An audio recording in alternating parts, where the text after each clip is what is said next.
What's up, YouTube? So, today, I don't know, this one is kind of random, but I think it's going to be titled something along the lines of fear and how fear plays a big part in our lives. And just with this virus alone, how our fear of it, not my fear of it because I don't fear it, but people's fear of it controls their life, and it attracts certain things in their life. So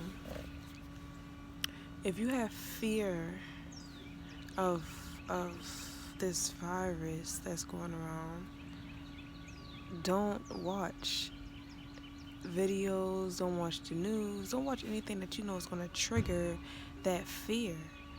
And then if you take that out of it, then just like meditate. And if you're never meditating in your life, like I want to say 3-4 years now, 4 years ago was the first time I've ever meditated. And I never thought in my life that I would meditate. I didn't even know what meditation was. Like, I had to do my research on it, and I still, to this day, I still don't have it down packed. Like, and it's probably because I wasn't applying it on a daily basis. You know, it takes 21 days straight for you to quit a habit or like begin something new till it becomes regular in your life. And I can admit that I have not been doing that, but I just recently started back meditating.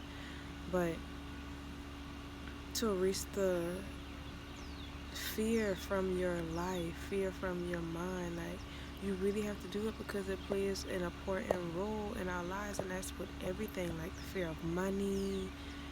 I want to say most importantly, because money is one of the biggest fears that people have. That's why there are more people working jobs than there are people owning their own businesses. And I say that to say this book right here, y'all, I just started reading this. I think I'm on page 50, Rich Dad, Poor Dad. Y'all, this book is gonna make me a millionaire, I'm telling y'all. And let me tell you how I got this book. I was walking to the library, and in order to get to the library from where I'm staying is I had to walk like past this dumpster. And normally when people don't want to throw anything because it's like it can still be used, whatnot, they put it on the side of the dumpster. So it was a box of books. This was one of the books in this book that I just decided to read first. Like, it looked like the person didn't even open this book, whoever put the book out there. But y'all, when I say Rich Dad, Poor Dad by Robert, I don't know how to say that last name, but it's Kiyossaki. I'm probably going to put it on the screen. But y'all, this book, if you can get this book, y'all gotta get this book, because this book is so good. Like, I want to read some things that I like underlined in this book. So I didn't do any editing yesterday. I just posted it raw, but I think I'm gonna do a little editing so it won't be me spacing out and trying to find what I want to read or whatnot. But let's see. But basically, so far, that I've read, it's about him himself when he was a child. Him and his friend, they grew up in a neighborhood where the school that they went to was mostly rich kids or whatnot, and they just barely made it to that school because there was a line, and the line marked off what their street was the last street to where it was cut off or whatnot. And they were only two kids that were considered the poor kids or whatnot. And they wanted to make some money real bad because they were tired of being teased. They were tired of not being invited to things because they were the poor kids or whatnot. So them two, they got together and they figured out how they was going to make money. And he asked his poor dad, how could he make money, and he was tired of being considered poor. So the poor dad really didn't know what to tell him. He could kind of tell that he didn't know what to tell him, so he was like, well, go and make it, go make money or whatnot. So him and his friend came up with this idea that they was gonna make money. So they went to the neighborhood and they asked everybody in the neighborhood to save their toothpaste tubes when they were finished. And everybody would kind of ask, well, why? He was like, well, it's a secret, it's a business secret, and you'll find out soon or whatnot. So long story short, by the time that they got all the tubes that they need, they pull out all the stuff and was doing the work in the drive-through. So his poor dad was like sitting in amazement watching him and his friend do whatever they was doing. His dad asked him, was like, what are y'all doing? He was like, it's a secret, you'll see soon. So back then I think he said the tubes weren't made of plastic, they were made of lead. So he had his dad grill out, and then they took their time and they melted it all down and whatnot, and then they had milk cartons from school that I guess was the molding that they used. So he poured the slowly poured the lead in there, blah blah. Long story short, when he opened the carton, it was a nickel, y'all, 5 cents. So his dad was like, oh my God, you don't realize what you're doing. And he sat him and his friend down and was like, y'all can't do this because this is considered illegal, blah blah blah, but I'm very proud of y'all that y'all took the time to try to make money and blah blah blah. So they were very sad and whatnot. So he ended up he asked his dad what should he do and who should he talk to about it. And he said, well, go talk. He told his friend to go talk to his dad. And he said, my dad? And he was like, yeah, go talk to your dad. Now, mind you, his dad is the rich dad. The friend's dad is the rich dad. He was the one, they buy the store is taken in Hawaii. His dad owned it like some little convenience stores, and I think he owned 3 of them and something else. Oh yeah, I wish y'all could see that little bird. He owned some convenience stores or whatnot. But when he went to their house, it's like a regular house. You wouldn't think that rich dad was actually rich or whatnot. But long story short, he went to go and ask him what it was that to do that to become rich. So he was like, well, if you come work for me, I will teach you how to be rich. But you have to come work for me. If you don't come work for me, I won't be able to teach you how to be rich. So he was like, okay, cool. So he was like, well, we're going to pay you 10 cents an hour. Back then, it really wasn't nothing, but things were cheaper then, so to them it could have been a lot, but the little boy fearless though, that was just like chump change to him. But he worked for about 4 weeks, and he was like, this is enough of this, I don't want to do this. He told his dad how much he was getting paid, and his dad was like, you demand a raise and blah blah blah. This is poor dad. Poor dad's telling him, you need to go to him and you need to demand a raise, and if he don't, you need to quit immediately, blah blah. So the next day he went to rich dad, and he told him to sit down on the couch and wait in line because there were 2 people ahead of him that he had to sit down and talk to. He said so much time went by, so he was getting angry that he had to wait so long to talk to rich dad about what's going on. So he talked to him and was like, you're not paying me that much, and like just talking to him like he's a grown adult, and he kind of was feeling himself like, this isn't right what you're doing to me, and blah blah blah. So he was like, rich dad was glad that he did it. He was like, it only took you 3 weeks for you to experience what normal people take a lifetime to experience. Like people who work regular jobs all their life, he experienced that in just that 4 weeks. But the little boy still really didn't understand where he was coming from or whatnot. So I'm just gonna read a few little pointers. I know I'm gonna have to edit this one, so that's how you read. And he was just basically telling him, you don't, it's something that you can't learn in school. People tell you go to school, like the poor dad was telling him, go to school, gotta get a good job so you can have benefits and da da da da. And rich dad was telling him that's the way poor people middle class people think, and that's why they're still in debt, because they don't know how money works. And that's very true. Like when you work a regular job, like you don't understand, like you can have the most high paying job and you still be in debt because you don't understand how money works. So he was trying to tell him, and that's another thing Lil Bo was saying. He said, you told me if I worked for you, you was going to teach me how to make money. He said, you have not spoken to me the whole time that I was here, and you didn't hold up to your bargain because you didn't teach me anything and whatnot. So he was like, I did teach you. He said, I can't teach you by sitting down in a, like you're in a classroom. You can't learn that way. And that's why, like, this cone learning chart, it says after 2 weeks we tend to remember 90% of what we see, what we say, and what we do. We remember 90%. That's 90%. 70% is what we say. 50% is what we see and what we hear. 30% is of what we see. 20% of what we hear. And then the 10% is what we read. So we're not going to remember what we read. Even though I'm reading this, I'm going to very much so remember this. I know I am. But this is the chart. And what is this chart? I think he says who the chart comes from.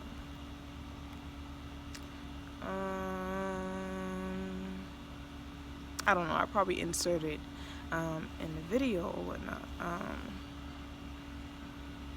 But let me just read from right here. That's how they teach you in school. He smiled. But that is not how life teaches you.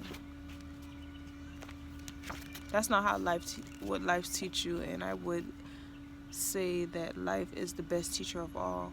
Most of the time, life does not talk to you. It just sort of pushes you around. Each push is life saying, wake up. There's something I want you to learn. What is this man talking about? I ask myself. Life pushing me around was life talking to me? Now I know I had to quit my job. I was talking to someone who needed to be locked up. If you learn life's lessons, you will do well. If not, life will just continue to push you around. People do two things. Some just let life push them around. Others get angry and push back, but they push back against their boss or their job or their husband and their wives. They do not know it's life that's pushing them. I had no idea what he was talking about. Life pushes all of us around. Some people give up and others fight. A few learn the lesson and move on. They welcome life pushing them around. To these few people, it means they need and want to learn something. They learn and move on. Most quit and few, like you, fight. If you learn this lesson, you will grow into a wise, wealthy, and happy young man. If you don't, you will spend your life blaming a job, low pay, or your boss for your problems. You will live life always hoping for that big break that will solve all your money problems.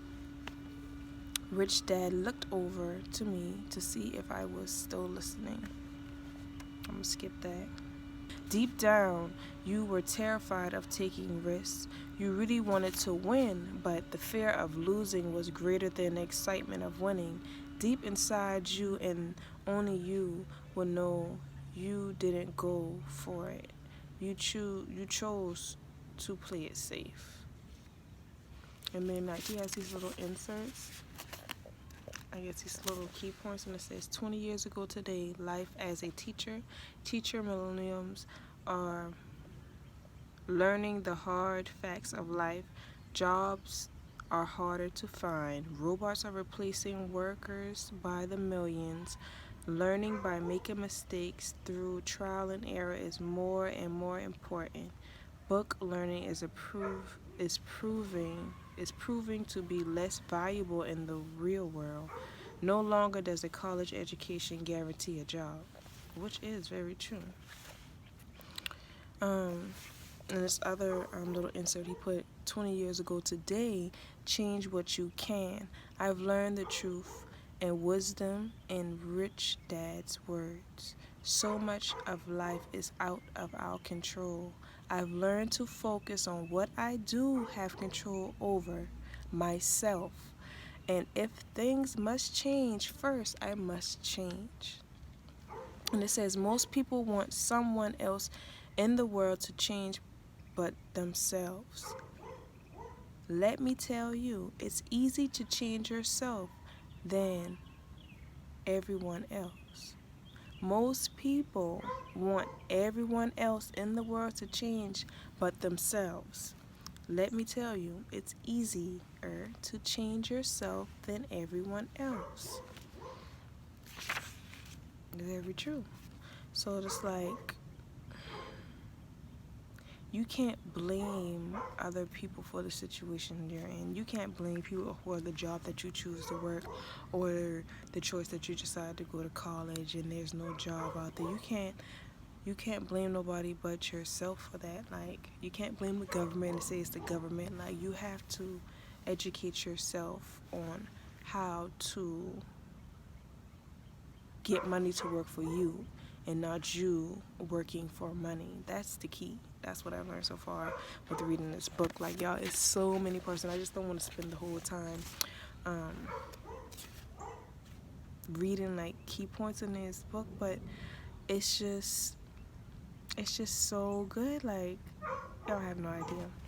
Let's look at this. It says Rich Dad explains this point of view over and over, which I call it lesson number 1. The poor and the middle class work for money. The rich have money work for them. And most people, we were taught to work for money. We had to work to pay our bills. We had to work to get this car that we wanted and whatnot. But that's not the way to go. Also, it says 20 years ago today, assets over income. Buying or building an asset that delivers cash flow and putting your money to work for you. High-paying jobs means 2 things. You're working for money and the taxes you pay will probably increase. I've learned to put my money to work for me and enjoy the tax benefits of generating income that doesn't come from a paycheck. My rich dad wanted me to learn how money works so that I could make it work for me. These lessons I would learn through life with his guidance, not because of a classroom.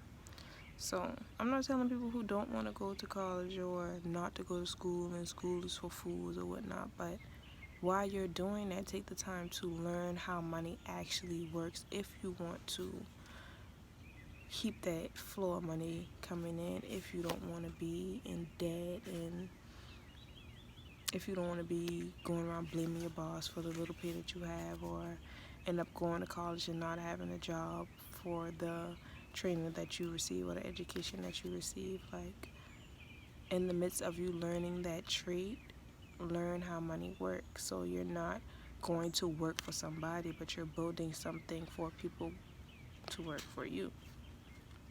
That's just my opinion.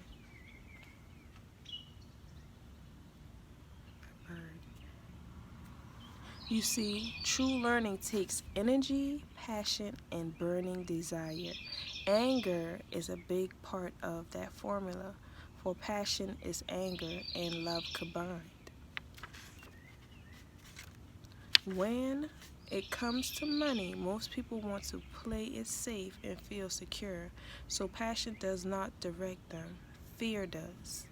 Back to fear, y'all. Like, fear, y'all have to let fear go. Don't be afraid to follow your dreams. Like, don't just settle for a job just because it's safe and just because, oh, I gotta pay a job. How am I gonna pay this bill if I don't have a job? Like, y'all, I have not worked. I had to have been over a year now because I got tired of working for other people, and like, Family Dollar was my last job. Let's just say that for instance.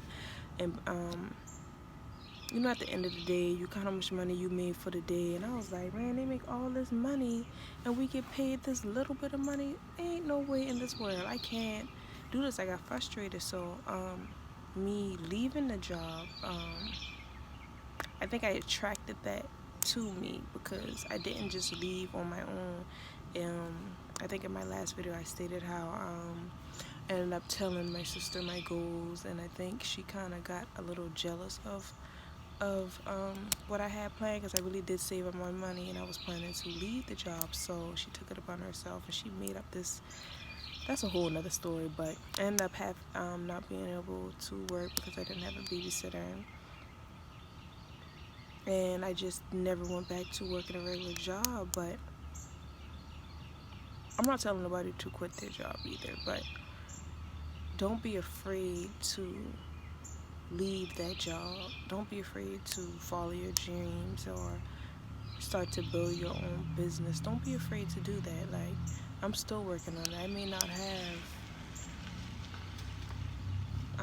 my business up and running yet, but I know that's in the work. I know that I'm going to receive the income some way, somehow, and I'm hoping it's through YouTube. But whatever way, like, even if I have to go by job, I won't go with thinking, oh, I'm going to be there for the rest of my life. I'm just here to get the money I need to start my business, you know what I mean? So if you're working a job and using it for that, then you're on the right track. But don't be at that job because you feel as though you have to be at that job, and that's the only way that you're going to live, and that's the only way that you're going to survive, and that's the only way that you're going to be able to take care of your kids, because there is more to life than working a 9 to 5. Like, you have to release fear from out the equation, and once you can do that, sun's trying to come out. Once you do that, then you're all good. I'm telling you, like, I cannot stop reading this book, like, and I got kids, so I have to stop, like, in between of reading or whatnot, but this book is good, and if y'all like this, like, y'all can comment under and tell me how y'all feel about, this book. Did y'all still want me to, discuss it in videos and read little passages from it? Because I know, being that I'm not working and whatnot, there's people that say this book you should read because it'll help you with certain things or whatnot in your life, and I wasn't able to, like, afford it. So I think doing this and reading, like, the key points, hopefully it helps someone, you know. So until next time, I hope you like, share, subscribe if you want. If you like these type of videos. Yeah, that's all for today. Well, for now, I think I want to put another video out while the boys are asleep. Till later. Bye.